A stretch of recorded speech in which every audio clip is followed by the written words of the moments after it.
Yo guys, how's it going? My name's Umzi and welcome to another full video. In this video, I'm going to be going over how to carry as ADC in solo queue, duo queue, 5 stack, no matter what.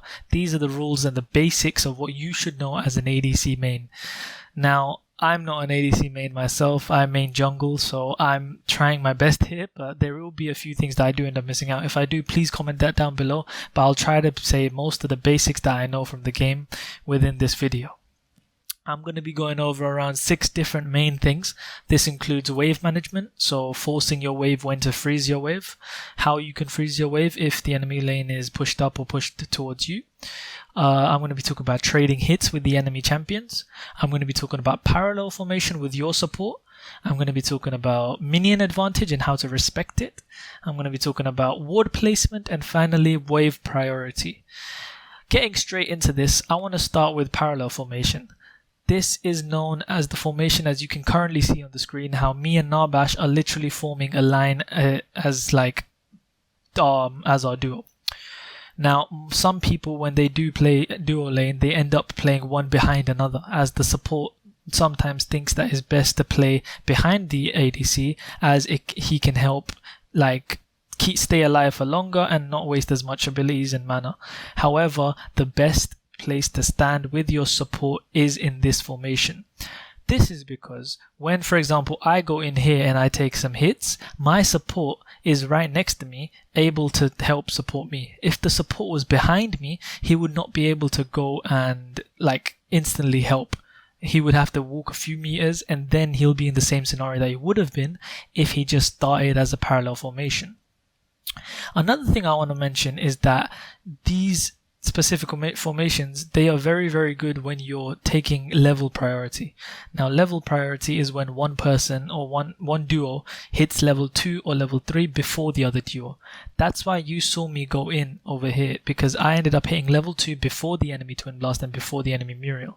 This gives us not only a basic health advantage, but also a second ability advantage. This means that it's easier for us to end up actually doing a lot more damage than the enemies, as it will lead to us having more options available to do hits with. Now let's get into wave management. Wave management is one of the most important things that you have to do as an ADC, because farming is your main goal. There's 2 ways you can manage your wave mainly. Basics are freezing your wave and forcing your wave.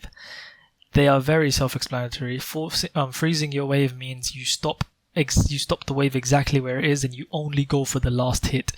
This is effective if the wave is pushed towards your tower. This means the enemy team has to push further away from their tower in order to get more farm. This is very good because it can prevent one, you from being ganked, and second, it can help your jungler gank your lane, giving you an either further advantage or a possible kill.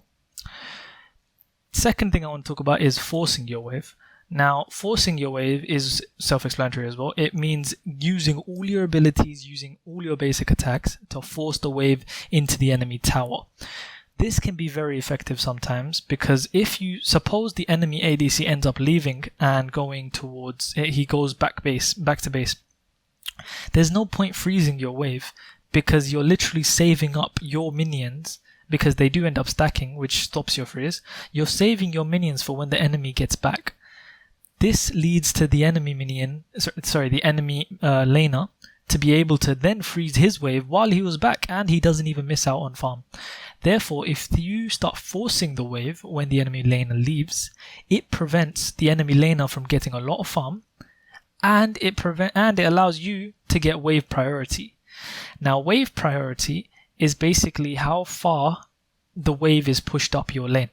If your wave is inside of their tower, that is maximum wave priority.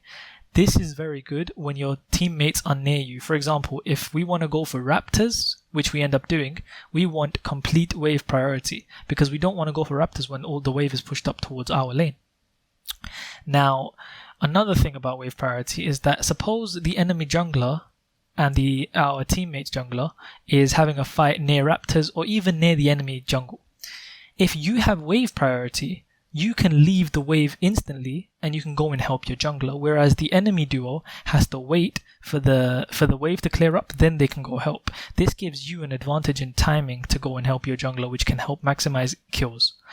Secondly, if the enemy team does decide to just leave their wave and go help the jungler immediately, that means the enemy team ends up missing out on farm. So either way, it's a benefit to you and a loss for them. Next thing I want to talk about is Minion Advantage and respecting it. Now, as you guys can see on the screen, I have way more shooter minions than the enemy Twinblast.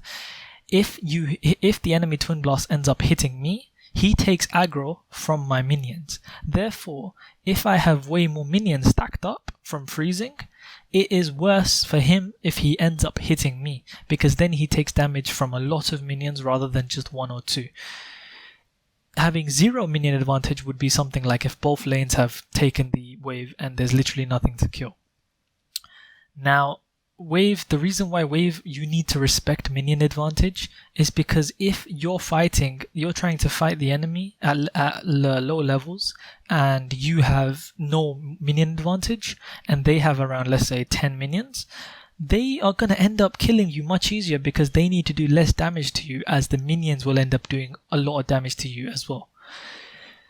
Next thing I want to go over is your your ward placement. Now, ward placement is very, very, very important in this lane. Mostly the support has to take care of it, but that doesn't mean that ADC is not meant to ward the enemy. There's a reason why even ADCs have those basic wards. There's no harm in using a free ward, so go ahead and please use it.